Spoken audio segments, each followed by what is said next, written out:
षोडश गणपतिस्तवम्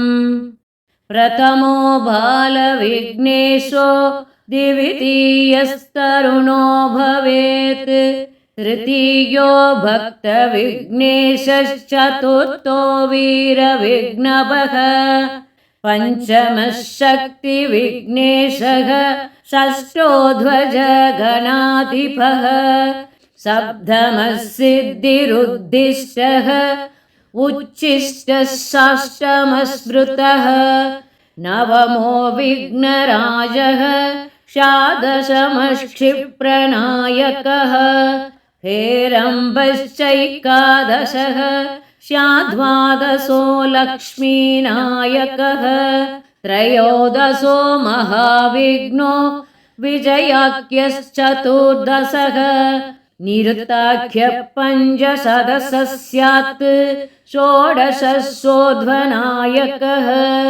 एतत् षोडशकं नामं स्तोत्रं सर्वार्थसाधकम् त्रिसन्ध्यं यः पठेन्नित्यं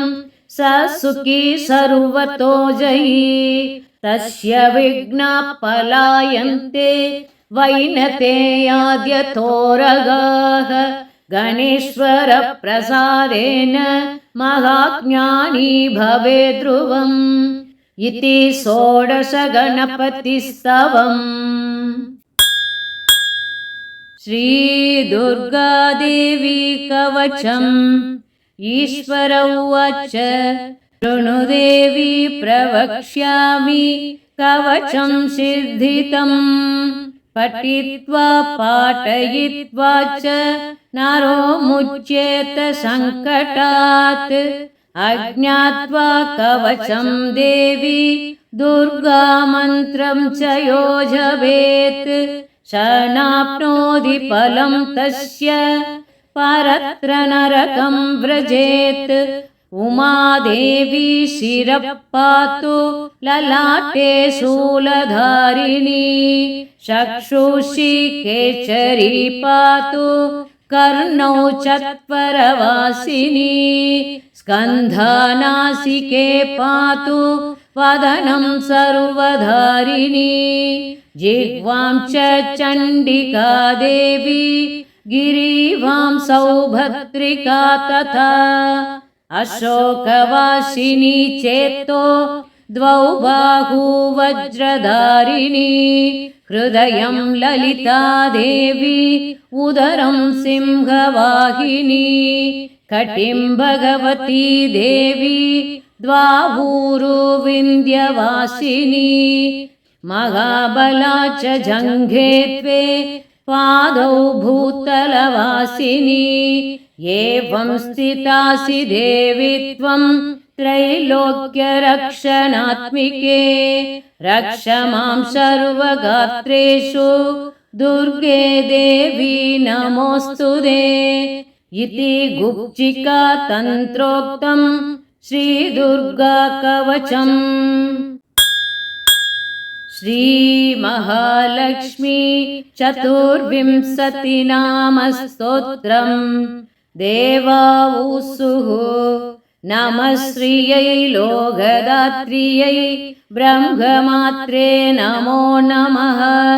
नमस्ते पद्मनेत्रायै पद्ममुख्यै नमो नमः प्रसन्नमुखपद्मायै पद्मकान्त्यै नमो नमः नमो बिल्ववनस्थायै विष्णुपत्न्यै नमो नमः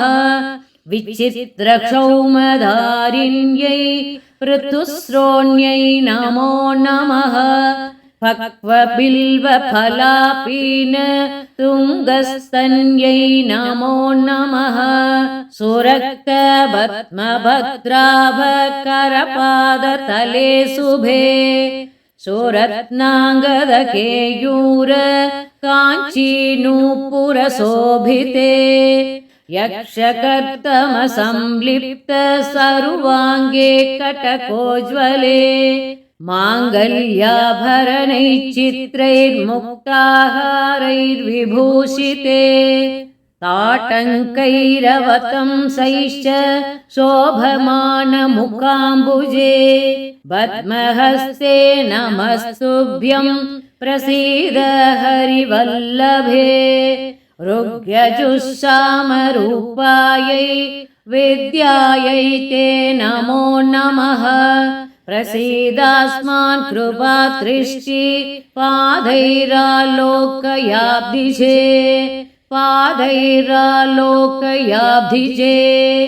ये दृष्टास्ते त्वया ब्रह्मरुद्रेन्द्रत्वं समाप्नुयुः इति श्रीवराहपुराणे श्रीवेङ्कटाचलमाहात्म्ये नवमोऽध्याये देवादिकृत श्रीलक्ष्मीस्तुतिर्नाम महालक्ष्मी चतुर्विंशतिनाम स्तोत्रम्। श्री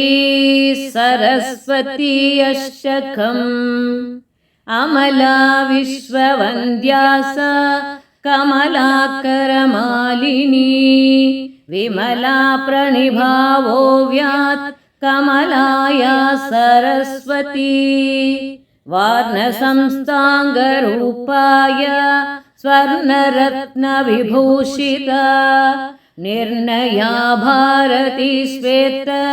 वर्णावो व्यात् सरस्वती वरदा भयरुद्राक्ष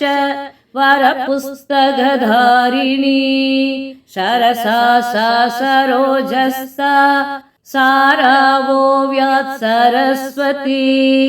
सुन्दरी सुमुखी भद्म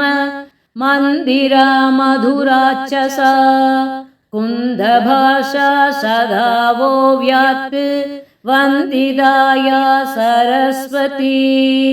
रुद्राजलिपिता कुम्भमुद्रा धृतकराम्बुजा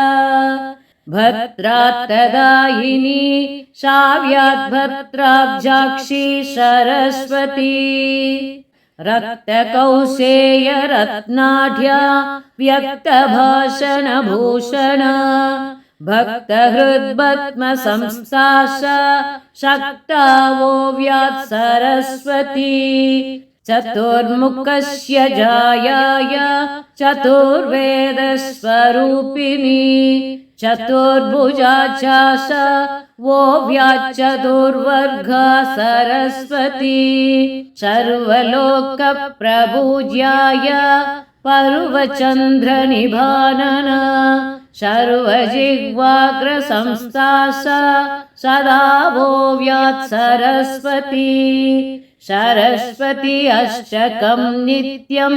सकृत्प्रातर्जपेन्नरः अग्नैर्विमुच्यते सोऽयं प्राग्नैरिष्टश्च लभ्यते इति श्री सरस्वती अष्टकम्।